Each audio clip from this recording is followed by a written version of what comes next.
Hello, everyone, and welcome back to our YouTube channel. This is Sharan. And I'm Sharvari. Yeah, so we won't spend time introducing ourselves. I think you guys, I hope you guys have watched all of our other videos, so I'll keep it succinct. I'm a molecular biologist, and Sharvari happens to be a counseling psychologist. We talk about different issues, and the topic that we've chosen to have a discussion with you guys today is the topic of how to manage our relationship or our romantic relationship with all our existing friendships. I think as people in our 20s, friendships and relationships are both important. We obviously have a lot of friends and we're establishing or in the process of establishing long-term bonds, stable monogamous bonds with our partners and exploring either live-in relationships or marriages or something like this. So yeah, Sharvari, I think you should take the floor and tell me and our audience what are your views about managing your relationship with your friendships.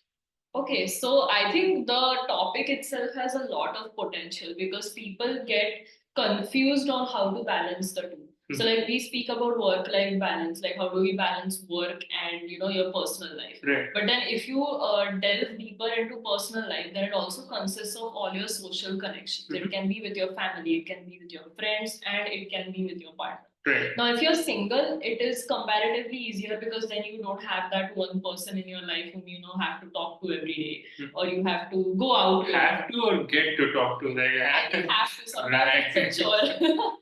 Wow. But you don't need to do that. Right. Is what I say.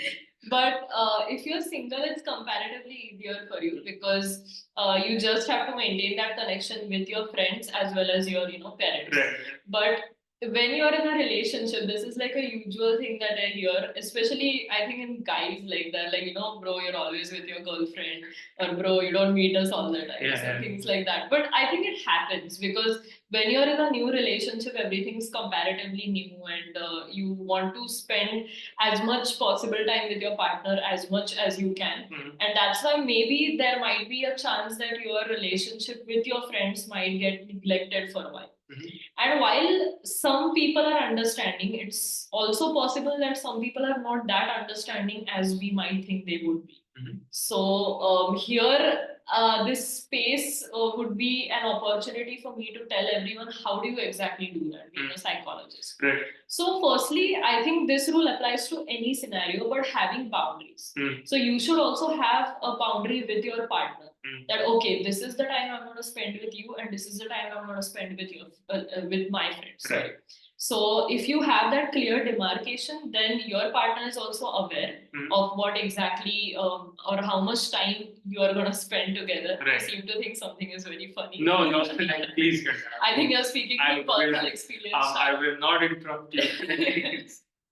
So if you make it clear to your partner that okay, I'm going to meet you from 6 to 7, and then after 7 o'clock, I'm going to go hang out with my friends. Right. If your partner is an understanding woman, just like I am, then she will of course, be like, okay, fine, you can go hang out with your friends, and then your friends will also not feel like they are, being neglected. Also, you should have boundaries with your friends. So sometimes your partner might not like the fact that your friends are butting in on your outings or excursions together. So you should have that clear boundary on whether you want to include your friends in that particular plan, or you don't want to include your friends in that plan. So if you have that clear communication, that brings me to point 2 is clear communication with both parties, your friends and your partner. Is that I don't like this and I like this.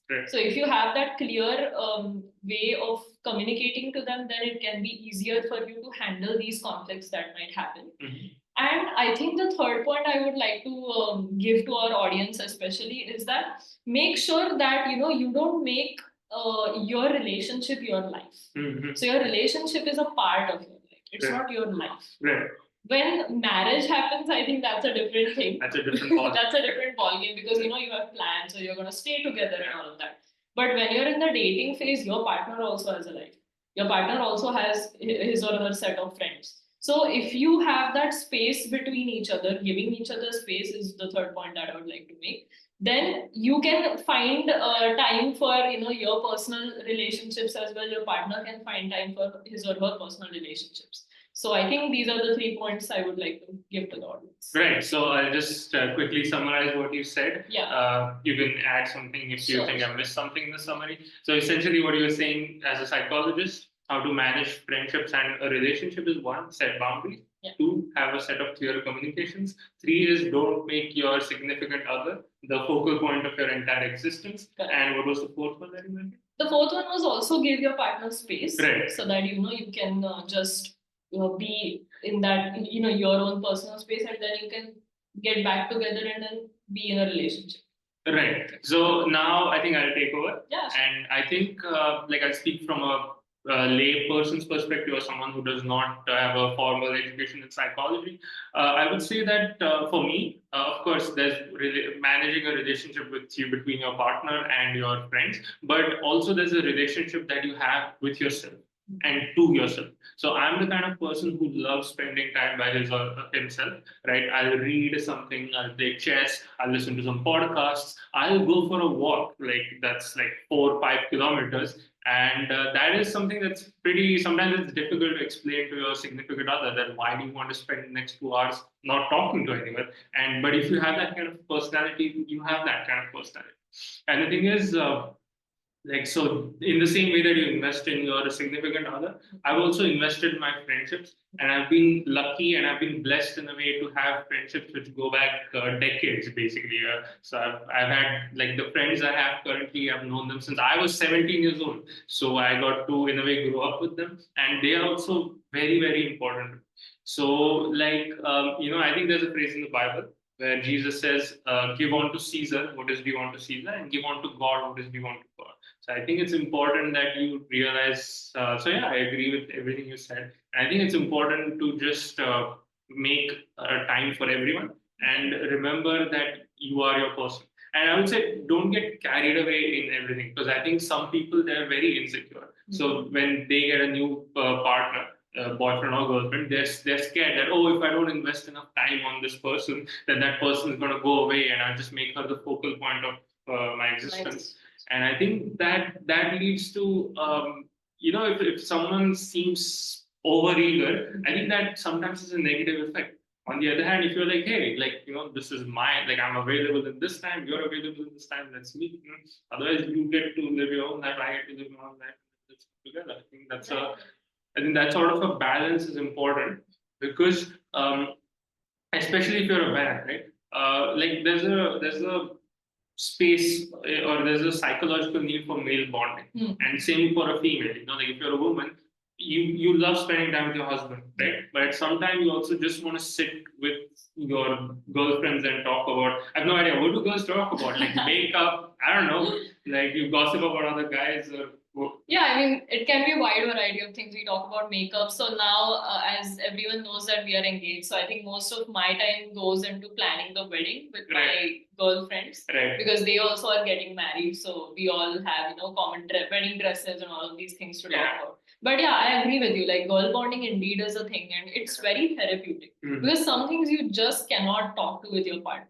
I think, like, you can correct me if I'm wrong, but it might be the same with guys. You zone out, because as a man, when I hear things about fashion, I just zone out. I have nothing to contribute. Like, I'm a heterosexual male, and I'm not even a feminine guy. So I literally have nothing to say. Like, 2 women are talking about what.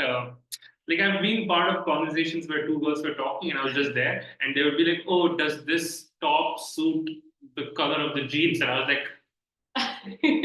Okay. You're like, their clothes and I'm wearing them. Yeah, many times the way I dress up is I pick the first t-shirt and the first pair of jeans that I get access, and I put them, and I that's it. And when it comes to male bonding, men just love to joke around about each other. And when a woman sees it, she may think that we're insulting each other, but actually it's like it indicates that there's deep friendship and trust. I've heard about this actually. Yeah. So yeah, have space for your male friends. Don't forget about them, because when you're a girlfriend. And yeah, just seek balance in everything you do. Seek harmony. And I think that's it. Yeah, I believe I just want to add one thing is that what we do in our relationship is we, like as Sharan mentioned, we have a set of our own friends. So I have like a few college friends I've known from school or something.